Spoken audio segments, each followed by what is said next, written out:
ಮತ್ತೊಂದು ಕಡೆ ಸಂಸತ್ ಅಧಿವೇಶನಕ್ಕೋಸ್ಕರ ದೆಹಲಿಗೆ ತೆರಳಿರುವ ಮಾಜಿ ಪ್ರಧಾನಿ ದೇವೇಗೌಡರು ಇಳಿ ವಯಸ್ಸಿನಲ್ಲೂ ಕೂಡ ರಾಷ್ಟ್ರ ರಾಜಧಾನಿ ದೆಹಲಿಯ ರೌಂಡ್ಸ್ ಹಾಕಿದ್ದಾರೆ. ನಿನ್ನೆ ಪ್ರಧಾನಮಂತ್ರಿ ವಸ್ತು ಸಂಗ್ರಹಾಲಯಕ್ಕೆ ಭೇಟಿ ಕೊಟ್ಟಿದ್ರು. ಇವತ್ತು ದೆಹಲಿ ಮೆಟ್ರೋದಲ್ಲಿ ಸಂಚಾರ ಮಾಡಿದ್ದಾರೆ. ಇದರ ಒಂದು ಸ್ಪೆಷಲ್ ರಿಪೋರ್ಟ್ ನಿಮ್ಮ ಮುಂದೆ. ಮಾಜಿ ಪ್ರಧಾನಿ ದೇವೇಗೌಡ ದಿಲ್ಲಿ ರೌಂಡ್ಸ್. ನಿನ್ನೆ ಮ್ಯೂಸಿಯಂ, ಇವತ್ತು ಮೆಟ್ರೋದಲ್ಲಿ ಸಂಚಾರ. ನೆಲ, ಜಲ, ಭಾಷೆ ಅಂತ ಬಂದ್ರೆ ರಾಜ್ಯ ರಾಜಕೀಯ ನಾಯಕರಲ್ಲಿ ಮೊದಲಿಗೆ ನೆನಪಿಗೆ ಬರೋದು ಮಾಜಿ ಪ್ರಧಾನಿ ಎಚ್.ಡಿ. ದೇವೇಗೌಡರು. ಇಳಿ ವಯಸ್ಸಿನಲ್ಲೂ ಇತ್ತೀಚೆಗೆ ರಾಜ್ಯಸಭೆಯಲ್ಲಿ ನಿಂತು ಬೆಂಗಳೂರಿನ ಕುಡಿಯೋ ನೀರಿನ ಬಗ್ಗೆ ಮಾತನಾಡಿ ಕನ್ನಡಿಗರ ಮನ ಗೆದ್ದಿದ್ರು. ಅಷ್ಟೇ ಅಲ್ಲದೆ ಮೇಕೆದಾಟು ಯೋಜನೆಗಾಗಿ ಹಲವು ಬಾರಿ ಧ್ವನಿ ಎತ್ತುತ್ತಲೇ ಇರುತ್ತಾರೆ. ಇದರ ಬಿಡುವಿನ ನಡುವೆ ಮಾಜಿ ಪ್ರಧಾನಿ ಎಚ್.ಡಿ. ದೇವೇಗೌಡ ದಿಲ್ಲಿ ರೌಂಡ್ಸ್ ಹಾಕ್ತಿದ್ದಾರೆ. ನಿನ್ನೆ ಪ್ರಧಾನಿಗಳ ವಸ್ತು ಸಂಗ್ರಹಾಲಯಕ್ಕೆ ಭೇಟಿ ನೀಡಿದ್ರು.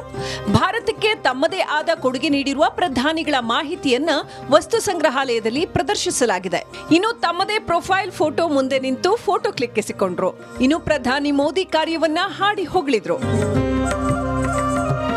ಇದಾದ ಬಳಿಕ ಮಧ್ಯಾಹ್ನದ ವೇಳೆಗೆ ದೆಹಲಿ ಮೆಟ್ರೋದಲ್ಲಿ ಸಂಚರಿಸಿ ಅಧಿಕಾರಿಗಳ ಜೊತೆ ಚರ್ಚೆ ಮಾಡಿದ್ರು. ಇನ್ನು ಪ್ರಧಾನಿಯಾಗಿದ್ದಾಗ ದೆಹಲಿ ಮೆಟ್ರೋ ಯೋಜನೆಗೆ ಚಾಲನೆ ನೀಡಿದ್ದೇ ದೇವೇಗೌಡರು. ಹೀಗಾಗಿ ಮೆಟ್ರೋದಲ್ಲಿ ಸಂಚರಿಸಿ ಹಿಗ್ಗಿ ಹೀರೆಕಾಯಾಗಿದ್ರು. June 1st, I took charge as Prime Minister of this country. I stepped down in March 20th. 1997. I was hardly there for 10 months, 20 days.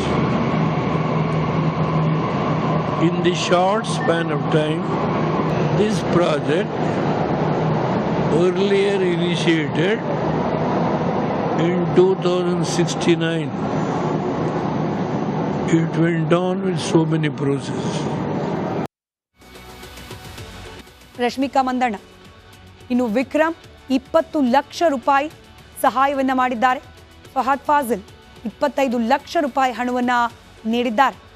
Nayanthara ದಂಪತಿ 20 ಲಕ್ಷ ರೂಪಾಯಿಯನ್ನ ಕೇರಳ ಸರ್ಕಾರಕ್ಕೆ ನೆರವಾಗಿ ನೀಡಿದ್ದಾರೆ.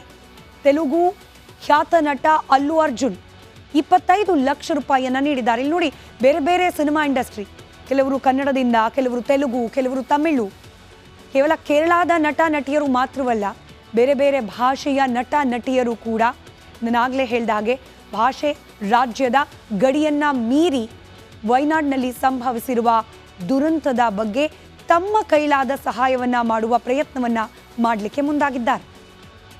ಇದಿಷ್ಟು ಕೇರಳದ ವಯನಾಡಿಗೆ ಸಂಬಂಧಪಟ್ಟ ಅಪ್ಡೇಟ್. ಆದರೂ ಕೂಡ ಬದುಕಿ ಬಂದಿದ್ದಾರೆ ಅಣ್ಣ ತಂಗಿ. ಆ ಇಂಟ್ರೆಸ್ಟಿಂಗ್ ಕತೆ ಕೂಡ ನಿಮ್ಮ ಮುಂದೆ ಇಡ್ತೀವಿ.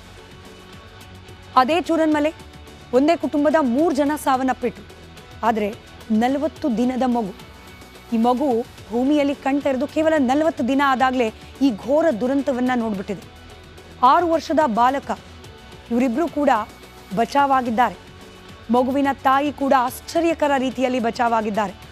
ಮನೆಗೆ ನೀರು ನುಗ್ಗಿದ್ದನ್ನು ನೋಡಿ ಬಾಣಂತಿ ತಂಜೀರ ಎಚ್ಚೆತ್ತಿದ್ದಾರೆ. ಮನೆಗೆ ನೀರು ನುಗ್ತಾ ಇದೆ, ಇಲ್ಲೇ ಇದ್ರೆ ಪ್ರಾಣ ಉಳಿಸ್ಕೊಳ್ಳೋದು ಕಷ್ಟ ಅಂತ ಹೇಳಿ. ತಕ್ಷಣಕ್ಕೆ 40 ದಿನದ ಪುಟ್ಟ ಕೂಸು ಹಾಗೆ 6 ವರ್ಷದ ಮಗನನ್ನ ರಕ್ಷಣೆ ಮಾಡಲಿಕ್ಕೆ ಮುಂದಾಗ್ತಾಳೆ ತಾಯಿ. ಅಜ್ಜಿ ಮುತ್ತಾತನ ಜೊತೆ ಮನೆಯ ಮೇಲ್ಛಾವಣಿಗೆ ಬರ್ತಾರೆ. ಪ್ರವಾಹದ ರಭಸಕ್ಕೆ ಅಜ್ಜಿ ಮುತ್ತಾತ ಕಣ್ಣ ಎದುರಿಗೇನೆ ಕೊಚ್ಕೊಂಡು ಹೋಗ್ತಾರೆ. ಬಾಣಂತಿ ಕೈಯಲ್ಲಿ 40 ದಿನದ ಮಗು, ಇನ್ನೊಂದು ಕೈಯಲ್ಲಿ 6 ವರ್ಷದ ಪುಟ್ಟ ಮಗು. ಇಬ್ಬರೂ ಮಕ್ಕಳು ಕೂಡ ಕೈ ಜಾರಿ ಹೋಗ್ತಾ ಇದ್ರು.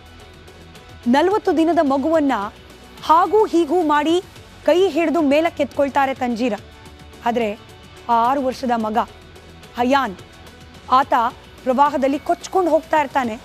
ಅದೃಷ್ಟವಶಾತ್ ಅನ್ನೋ ರೀತಿಯಲ್ಲಿ ಬಾವಿಯ ತಂತಿಯನ್ನ ಹಿಡಿದು ಬದುಕಿ ಉಳಿದಿದ್ದಾನೆ 6 ವರ್ಷದ ಹಯಾನ್ ಕೂಡ. ತನ್ನ 2 ಮಕ್ಕಳನ್ನ ಆ ಮೂಲಕ ರಕ್ಷಿಸಿಕೊಂಡು ತಾನೂ ಕೂಡ ಬಚಾವಾಗಿದ್ದಾರೆ ತಂಜೀರ. ಇಂಥ ಅನೇಕ ಮನ ಕಲುಕುವ ಕಥೆಗಳಿಗೆ ಸಾಕ್ಷಿಯಾಗಿದೆ, ಘಟನೆಗಳಿಗೆ ಸಾಕ್ಷಿಯಾಗಿದೆ ವಯನಾಡಿನ ದುರಂತ ಅಂಥೇಳಿ ಸಚಿವರುಗಳಿಗೆ ಖಡಕ್ ಸೂಚನೆ ನೀಡಲಾಗಿದೆ. ಇನ್ನೂ ಕೆಲ ಆಯ್ದ ಸಚಿವರುಗಳಿಗೆ ಟಾಸ್ಕ್ ಕೂಡ ಕೊಟ್ಟಿದ್ದಾರೆ ಹೈಕಮಾಂಡ್ನ ನಾಯಕರು ಅನ್ನೋ ಮಾಹಿತಿ ಇದೆ. ಇದಿಷ್ಟು ಇವತ್ತಿನ ಕಾಂಗ್ರೆಸ್ ಪಾಳ್ಯದಲ್ಲಿ ಆದಂತಹ ಬೆಳವಣಿಗೆಗೆ ಸಂಬಂಧಪಟ್ಟ ಸುದ್ದಿ. ಆದ್ರೆ ಅವ್ನಿಗೆ ಹೇಳ್ತಾ ಇರೋದು ಅವನು ದಿನ ಬಿಚ್ಚಿನಿ ಅವ್ರದ್ದು ಏನೇನು ಇದೆ ಎಲ್ಲ ವಿಚಾರಗಳನ್ನ ಭ್ರಷ್ಟಾಚಾರದ ಪಿತಾಮಹ ಏನು ಅಂತ ಹೇಳಬೇಕು. ಪ್ರೆಸ್ ಕಾನ್ಫರೆನ್ಸ್ ಅಲ್ಲಿ ನಾನು ಭ್ರಷ್ಟಾಚಾರದ ಪಿತಾಮಹ ಅಂತ ಇನ್ಸಿಡೆಂಟ್ ಕೂಡ ಕೇಳಿ ಅವನಿಗೆ ತಾಕತ್ತಿದ್ರೆ, ಆ ಗಣಿಸಿದ್ರೆ ಅವನು ತಿಳ್ಸಕ್ ಕೇಳಿ, ಅವನಿಗೆ ಗೌರವ ಕೊಡ್ತೀನಿ ಒಬ್ಬ ಪಾರ್ಟಿ ಅಧ್ಯಕ್ಷ. ಏನು ಬಿತ್ರಿಯಪ್ಪ ನಿನ್ನ ಹತ್ರ ಬಿಚ್ಚಕ್ಕೆ ಏನಿದೆ? ಅದೇನೋ ನೆನೆ ಹೇಳ್ಕೊಂಡಿದ್ದೀರಿ. ವಿಜೇಂದ್ರ ಅವ್ರದ್ದು ನಮ್ಮದು ಏನೋ ಬಿತ್ತಾರಂತಲ್ಲ, ಬಿಚ್ಚಪ್ಪ. ಇರೋದು ನಾವು ಬೀದಿಲಿ ನಿಮ್ಮ ಜೊತೆಲಿದ್ದೇವೆ, ಅವರಿರೋದು ಗಾಜಿನ ಮನೆ ಒಳಗೆ. ಅವ್ರು ನನ್ನನ್ನು ಪ್ರಶ್ನೆ ಮಾಡ್ತಾರ. ಇನ್ನು ಪಾದಯಾತ್ರೆಯಲ್ಲಿ ಭಾಗಿಯಾದ ಶಾಸಕ SR ವಿಶ್ವನಾಥ್ ಕೂಡ ಸಿಎಂ ರಾಜೀನಾಮೆಗೆ ಒತ್ತಾಯಿಸಿದ್ದಾರೆ.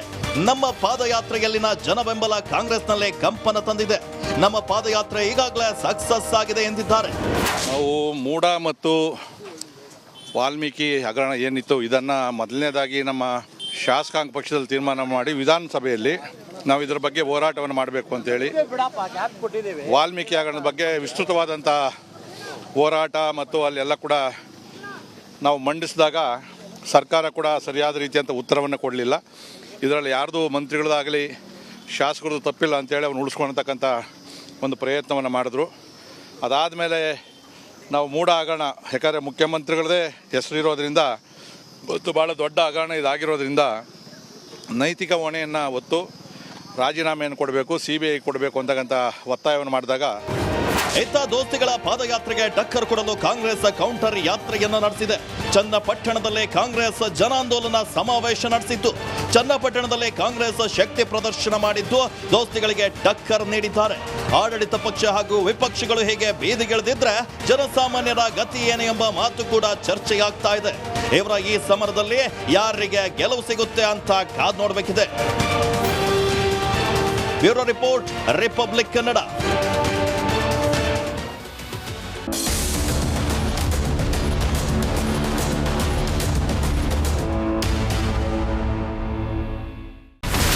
ಇಲ್ಲಿರುವಂತ ಈ ಒಂದು ಗುಡ್ಡ ಕುಸಿದ ಪರಿಣಾಮ ಯಾವ ರೀತಿಯಾಗಿತ್ತು ಅಂತಂದ್ರೆ, ಗಂಗಾವಳಿ ನದಿ ಪಕ್ಕದಲ್ಲಿರುವಂತಹ ಉಳುವರ್ ಎನ್ನುವ ಗ್ರಾಮ ಸಂಪೂರ್ಣವಾಗಿ ಇವತ್ತು ನಾಶ ಆಗಿದೆ. ಮನೆ ಮಠ ಏನಿಲ್ಲ, ಎಲ್ಲ ಹೋಗ್ಬಿಟ್ಟಿದೆ.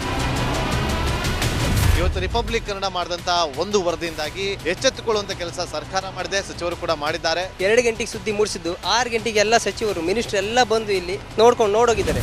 ಎಲ್ಲಾ ಜನರಿಗೂ 1,20,000 ಮತ್ತೆ ಅವರಿಗೆ ಮನೆಗೆ 5 ಲಕ್ಷ. ಈ ಸುದ್ದಿಯನ್ನ ಎಲ್ಲ ಒಂದು ಅಧಿಕಾರಿಗಳಿಗೆ ಮೂಡಿಸಿದ್ದಕ್ಕಾಗಿ ರಿಪಬ್ಲಿಕ್ ಕನ್ನಡ ಟಿವಿಗೆ ಧನ್ಯವಾದ ಹೇಳಿ ಇಷ್ಟಪಡ್ತೇವೆ. ಮನೆನೂ ಕೊಡ್ತೇವೆ, ಮಕ್ಕಳ ಶಿಕ್ಷಣಕ್ಕೆ ತೊಂದರೆ ಆಗದೆ ಇದ್ದಂಗೆ ಹೆಲ್ಪ್ ಮಾಡ್ತೇವೆ. 1,20,000 ಮನೆ ಯಾರ್ದ್ರ ಡ್ಯಾಮೇಜ್ ಆಗಿದೆ ಅದನ್ನ ಕೊಡ್ತೀವಿ ಅಂತ ಒಪ್ಕೊಂಡಿದ್ದಾರೆ. ನಮ್ಮ ಕಷ್ಟಕ್ಕೆ ನೀವು ರಿಪಬ್ಲಿಕ್ ಕನ್ನಡದವರಾದಂತ ನೀವು ನೆರವಾಗಿರ್ತೀವಿ ನಾವು ನಂಬಿದ್ದೇವೆ.